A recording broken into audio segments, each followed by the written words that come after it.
gentlemen, to all the math. That's all the math you need for computer science. We have reached episode 9 of 9 in this opening volume on discrete mathematics, and it concerns the nature of proof. That's how we're going to finish up here, is talking about proofs. Now, there have been many claims that we have made all throughout our journey about the various discrete mathematic objects. For instance, we talked about how in a free tree, back in episode 5, the number of vertices is always going to be 1 greater than the number of edges.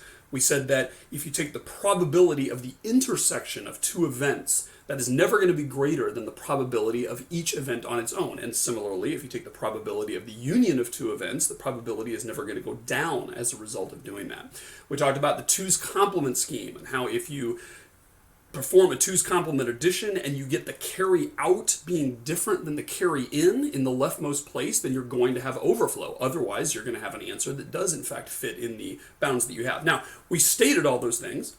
Some of them may have seemed intuitively obvious at the time. Some of them you may have just taken my word for it. But in very few of the cases did we actually give a formal proof of those things. Instead, we simply said, this is a property of the structure. We learned it, and then we went on. Now, I have intentionally deferred the concept of proof till this very last episode in the entire unit. Now, don't tell the mathematicians I did this, all right? They would be totally pissed off if they heard that. They would be horrified, okay? They would sentence me to 10 factorial years in prison or something like that, right?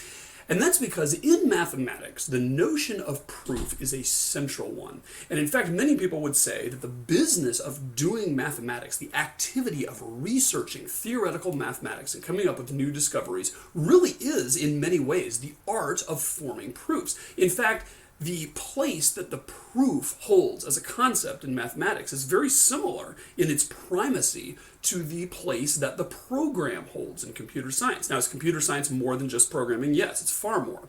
But nevertheless, there's this idea that the program, the computer program, is sort of this fundamental thing, right? And in almost every aspect of computer science, somewhere in there is a computer program, which is sort of this artistic rendition of the author's mind, right? It's this structured, very left-brained, analytical description of an algorithm that can be carried out by a computer. And if you want to learn computer science and don't like programming at all, you're probably going to be disappointed. That's not to say that all computer scientists end up being programmers. That's certainly not the case. But it's such a central idea, such a central concept to the whole field of computer science that really understanding how to program is kind of the first step in learning how to do all the other magical things that you can do with computer science. And the same thing is sort of true by analogy for proofs in mathematics. By no means do all mathematicians spend all their time writing proofs. But nevertheless, the thing that we sort of know in mathematics, sort of the unit of knowledge that we have, really comes down to a proof. Because a mathematician would say, especially careful mathematicians, as all mathematicians should be, that we don't know anything unless we assume it out of the box or we have proved it. And proof basically means that we have an ironclad chain of reasoning, of irresistible logic that leads us from our premises to our conclusion. That sounds a lot like modus ponens and some of the things we learned about in episode 8, and there's definitely a strong connection, as we'll talk about later. But really, a mathematician would say that what we know about any of these mathematical objects is really the set of all proofs that we have. The set of all proofs we've been able to construct basically gives us, and that really is, the body of knowledge that we have about mathematics. And so normally in a discrete mathematics course, proofs are embedded throughout the course and throughout all of the different topics we've talked about, whether sets or relations or probability or any of the structures we dealt with, numbers, combinatorics, any of that stuff about propositional logic or predicate logic. Fundamental to learning those concepts is learning the proofs for them throughout. So let me just start this episode with a little bit of an apology. And when I say apology, I don't mean that I'm sorry for what I've done. I just mean sort of an explanation for why I chose the tack I did. Here's the deal. As a practicing computer scientist, as opposed to a theoretical computer science researcher who has a PhD and who works in an academic lab or works at some research university, and their job is to come up with proofs, right? Other than those people, the average practicing computer scientist, to be honest, never needs to write a proof. Are proofs important? Absolutely. And the basis of our discipline comes down to things that we have learned and mastered and can go back to the proof to make sure that we're certain of.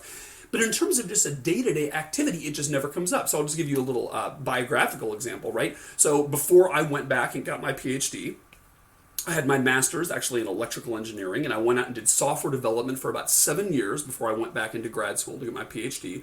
I worked for a number of different companies, large and small, a number of different projects. I worked for small startups. I worked for a company which eventually became Sun Microsystems and is now Oracle. I worked for Unidata, which essentially became IBM.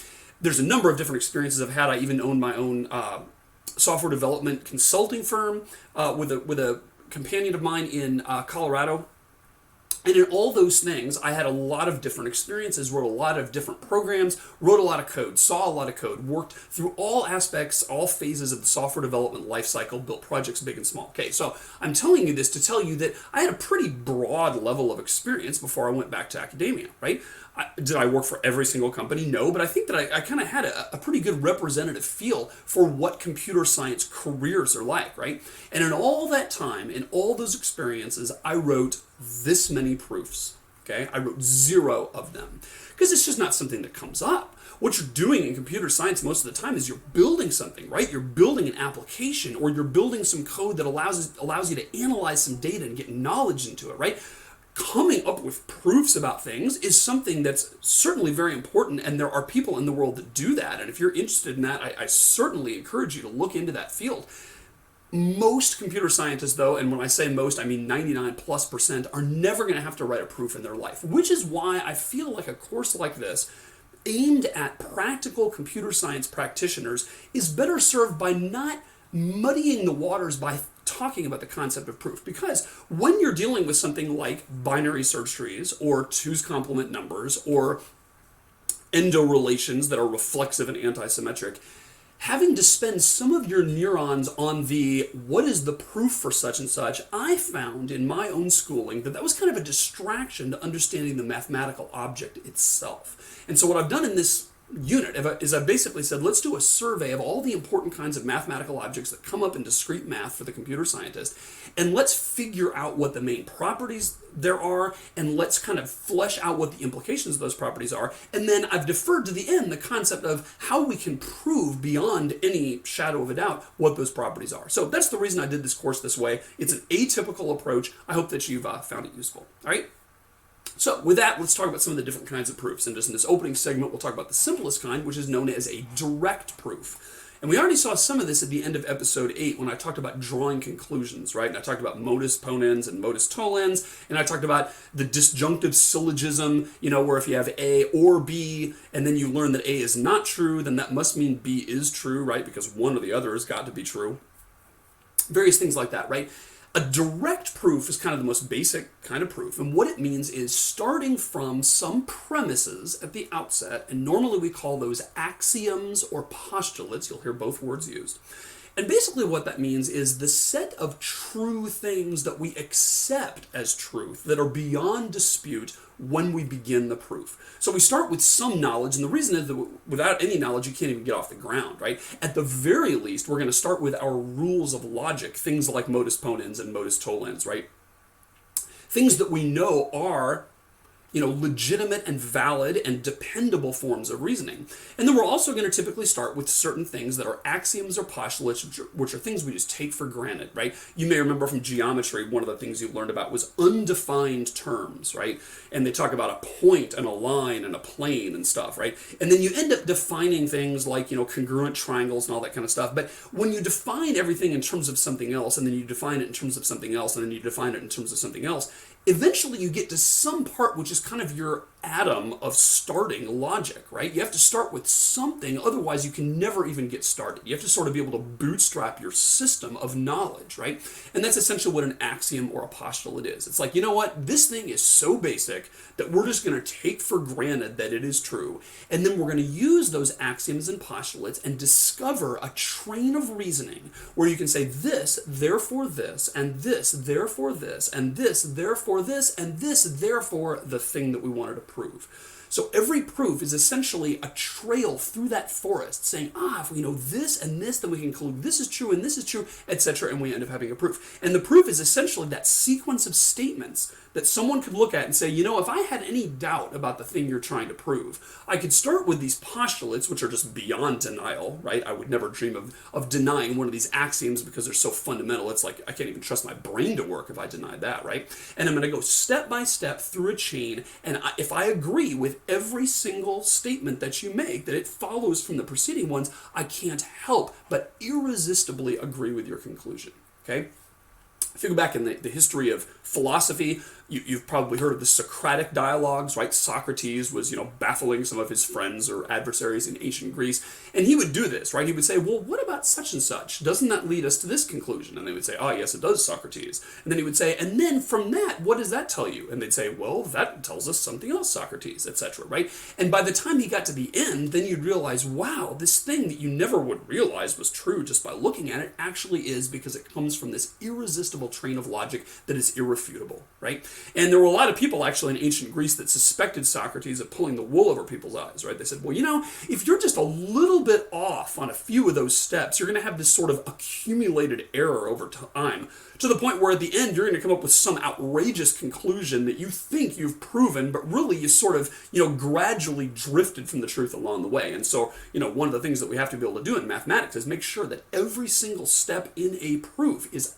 ironclad, deducible from the previous ones with no possibility of error.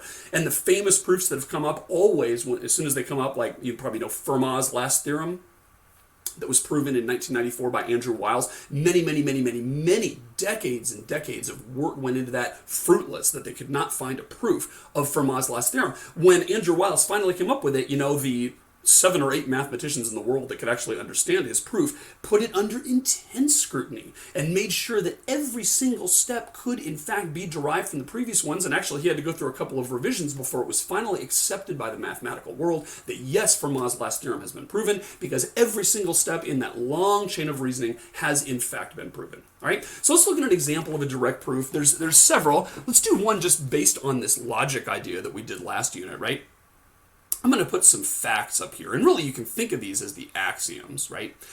Let's say we know that A implies C, and when I say we know A implies C, what I mean is we know that A implies C is true, which of course you'll remember means that either A is false or C is true, or both, right? That's the only way that statement can be true, is if one of those two things is the case. Let's say we know B is false, so we know not B, right? Let's say we know that F or not E implies D. Let's say we know A or B. And then let's say we know that not C and D is true. Okay, so these are all the facts here, and again, I used this term last time, and I'll write it again here. This could be our artificial intelligence knowledge base, or sometimes people will call this the KB. Okay, the way an artificial intelligence system works, or the way some of them work, is that they maintain basically a database of all the things that we know are true, and they are written in something like predicate logic usually. We're writing in propositional logic just to keep it easy here, right? And so this is the set of all the things that we think we can count on, right? And let's say we suspect that something is true. And let's say what we want to do is prove that it's true. And what we want to prove is that F is false. We want to know, is this in fact a statement we can rely on? Or is there some doubt about whether F is true or false? Or heck, maybe F is certainly true, right? All those things can be the case. It's going to be either true or it's going to be false, or we might not be able to tell yet. But suppose we wanted to prove that F is false. Now, you might just sort of glance at this and kind of play around with it and see if you can come up with an answer. And of course, since I concocted this example, there is an answer. And here's how I'm going to do it. I'm just going to give you one possible answer. And again, this does not mean it's the only proof. I'm going to say step 1 of the proof is as follows. If you look at facts 2 and 4 here, so you look at this one and this one, and you put those together, what you'll realize is that we know that the proposition A must be true. And again, these propositions can stand for anything, right? We just have A, B, C, D, E, F, and in fact, that's where it is to a computer, right? It doesn't know that any of these things mean the Lakers won the NBA championship this year, or Steven likes popcorn, or any of things, right? Who knows what they are? What we know is that they have these relationships to each other. And we can know that by facts 2 and 4, A must be true, right? Because 4 tells us that either A or B or both is true. But then number 2 tells us that B is false. Therefore, it must be the case that A is true, right? Otherwise, fact 4 would not be reliable. That is called the disjunctive syllogism. I can't remember if I used that word in step 8 or not, but that's sort of the fancy schmancy Greekish sounding word for that step of reasoning. If you know that one of 2 things or both is true, and then you also learn that one of them is false, that must mean the other one's true. Okay, so that's step 1 of the proof. Then we just build on that, right? So we're going to say, by step 1 and fact 1, we know that C is true. And that's our modus ponens rule, right? So we know that A is true from step 1. Then fact 1 says that A implies C, and so that's the simplest form of reasoning in the world, right? That's Socrates is mortal, Socrates is a man, all men are mortal, therefore Socrates must be mortal, right? If we know that A implies C, and we know that A, then we know that C. And then step 3 is going to be by step 2 and fact 5, D must be false. So if we look at step 2, we know that C is true. Then if we look at fact 5 says it's not the case that C and D are both true. That's what this means, right? It's not the case that C and D are both true. Well, by step 2, we just learned that C is true. Therefore, D, you're on the hook to be false, man. Otherwise, 5 isn't going to be reliable, right?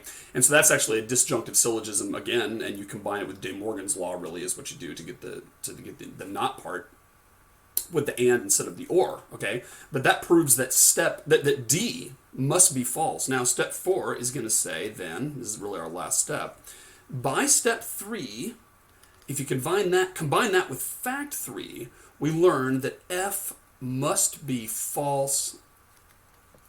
And by the way, another thing we learn is that E must be true. And that's because if we look at fact 3 says that if F is true or E is false, or both, if either one of those is the case, then that implies D is true. Okay? If either F is true or E is false, then that implies D is true. But wait a minute, we just proved that D is false.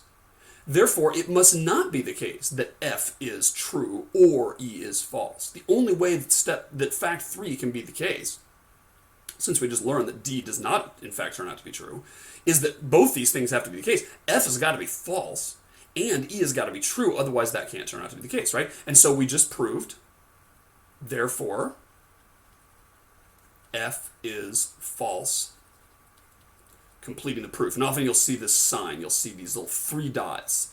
Therefore, F is false. You just read those 3 dots as therefore, right? And another cool thing that mathematicians like to do at the end of a proof is they like to say QED, okay, which means quad aerodemonstratum, or some Latin phrase that basically means, burn, gotcha, right? It proves that basically the whole thing is finished and that you have demonstrated what you set out to demonstrate. That's basically what the translation of that Latin phrase is, right?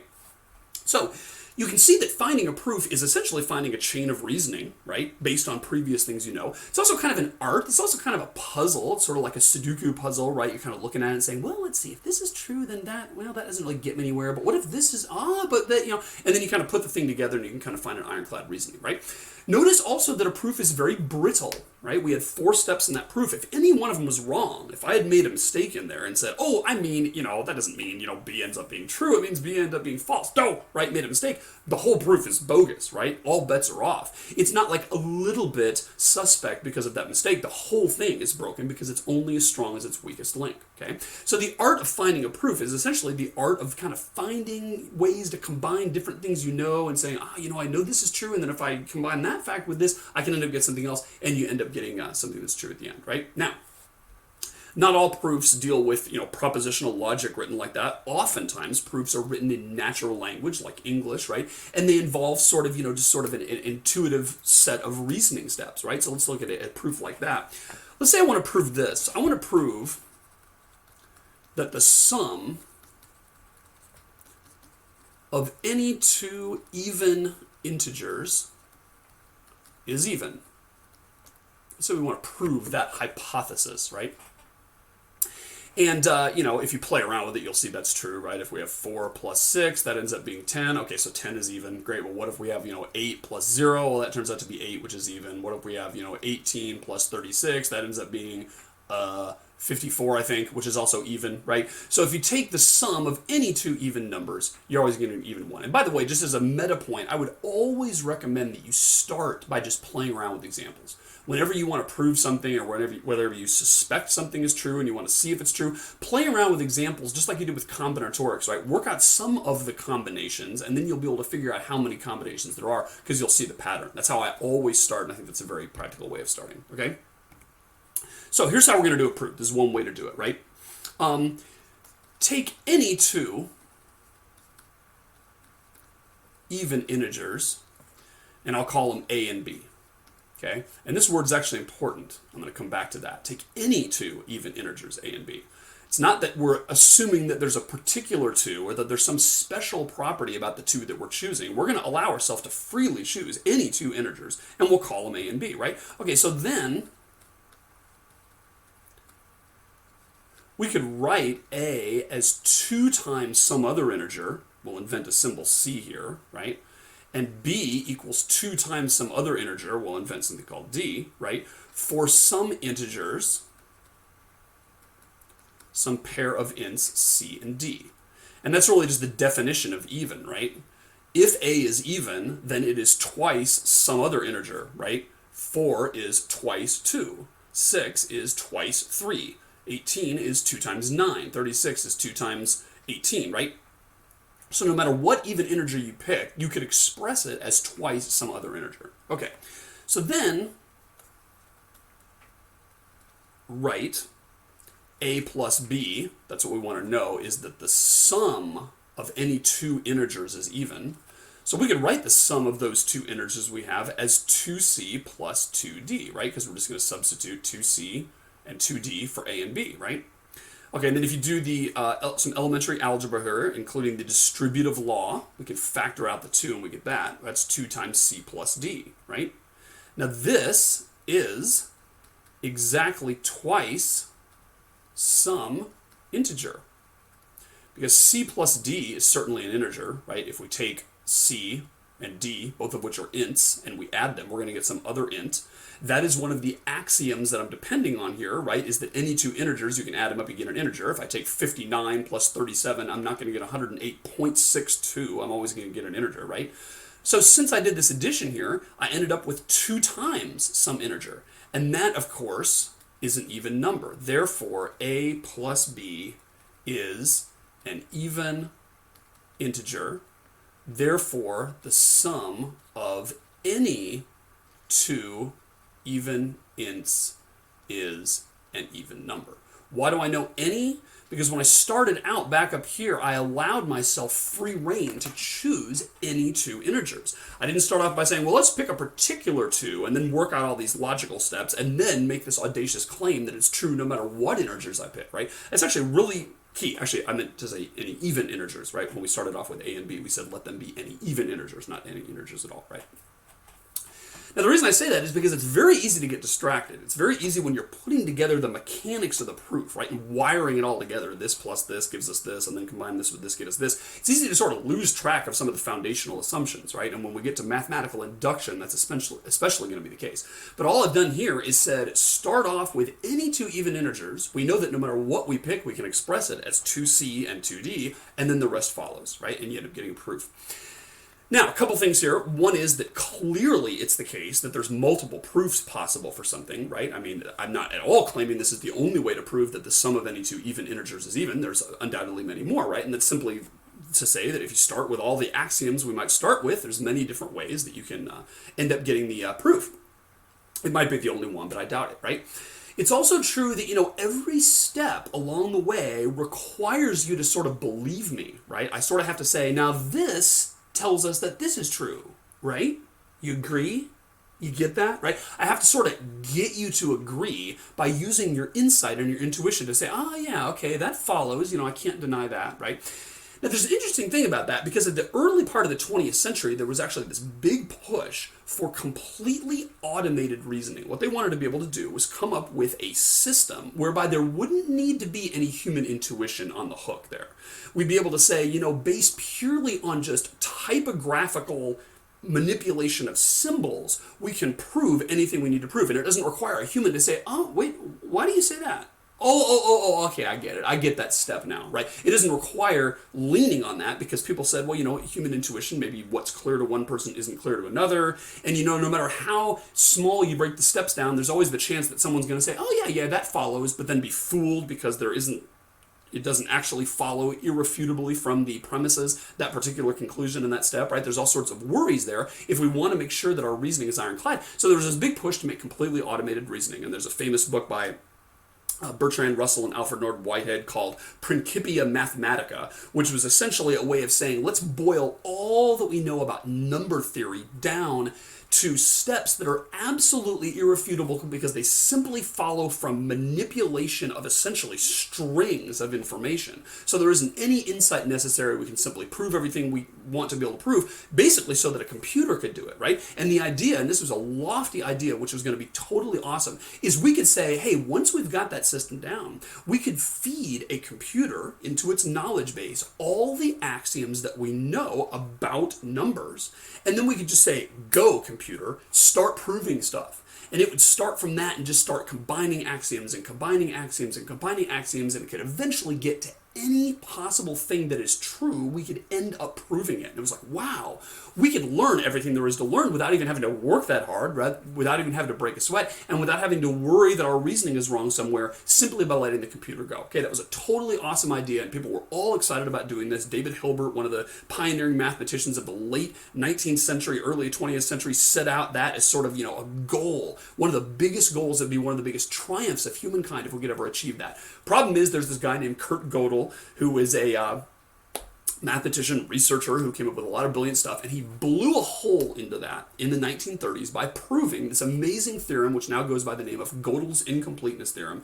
And the proof he gave was basically this big bummer, and what he proved was that no matter how awesome your logic system is, no matter how awesome your reasoning system is, no matter how great your set of axioms is that you start off with, no matter how rich that is, that there are provable things, there are true things that cannot be proven that way. That's essentially what he proved in this theorem, was you're never going to be able to prove all the things that can be proven. And it turns out that today, that idea has sort of filtered through mathematics and philosophy all the way down to the layperson. And that actually doesn't seem that weird and earth-shattering and depressing to us today, because we've sort of accepted the world of approximate answers and the world of sort of having to do as good as you can and the realization that there's some things we'll never be able to do. We've sort of accepted that. But when Kurt Gödel first came up with that proof and sort of shocked the mathematical world to its foundations, that was not at all accepted. And people were still under this, it turns out, delusion that someday we would be able to completely automate all reasoning and conclude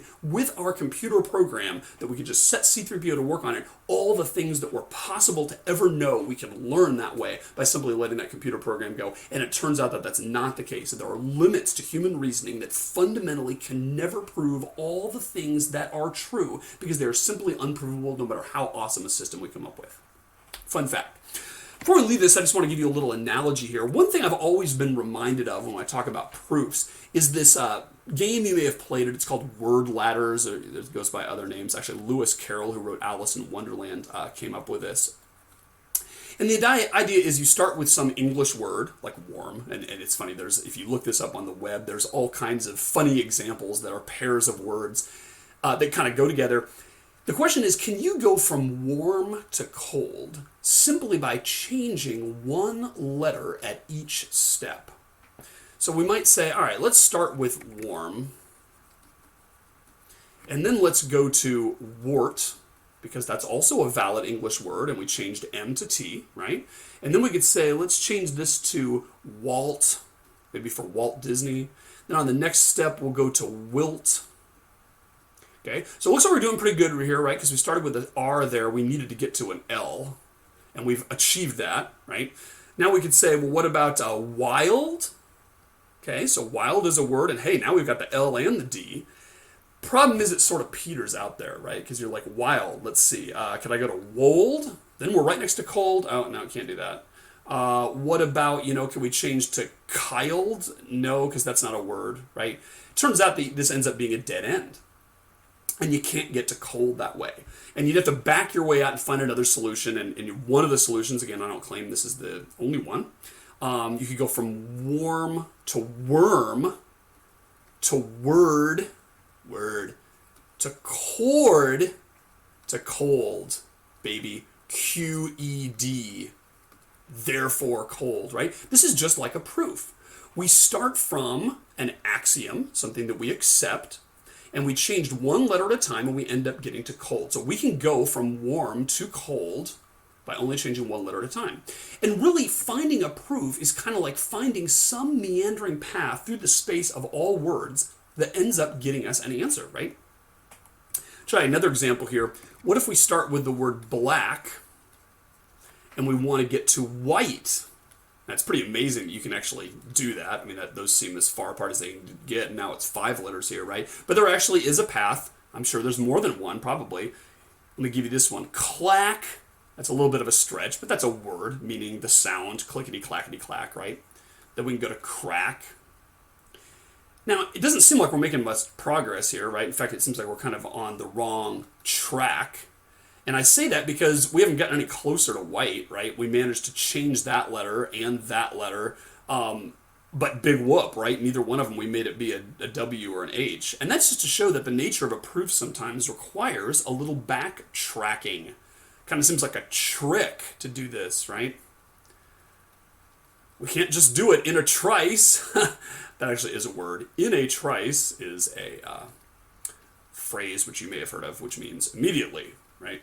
Without any delay, immediately, in a trice, right? So just believe me. You can look that up if you don't believe me. We can go to trite. This example is kind of trite. And then we can go to write, and there we have now written down our answer right. Okay, so QED, we got from black to white by only going through valid English words, changing one letter at a time. Now, the reason I bring up this example is because we had to take some steps that didn't seem like they made much sense, right? We changed the first letter to a C, then we changed it to a T. We didn't get any closer to W, but it turned out it was necessary to do that in order to get from our starting point to the end, right? And that's just to show you that, you have to be patient with proofs. You have to say, okay, we may have to kind of go a roundabout way to end up getting to the logical conclusion we want to get to. But that's the nature of a direct proof, where we're going to start with our axioms and go to the end. It doesn't always end up being the straightest path. It doesn't always end up being Dijkstra's shortest path, right? There's another thing we never proved, right? I claimed that Dijkstra's shortest path algorithm will always find the shortest path between 2 points in a directed graph, and I claim that Prim's algorithm would always turn out to be the minimal spanning tree, right? That's something that we sort of took for granted and didn't actually prove, but that is something that could be proven, and it could be proven using a direct proof.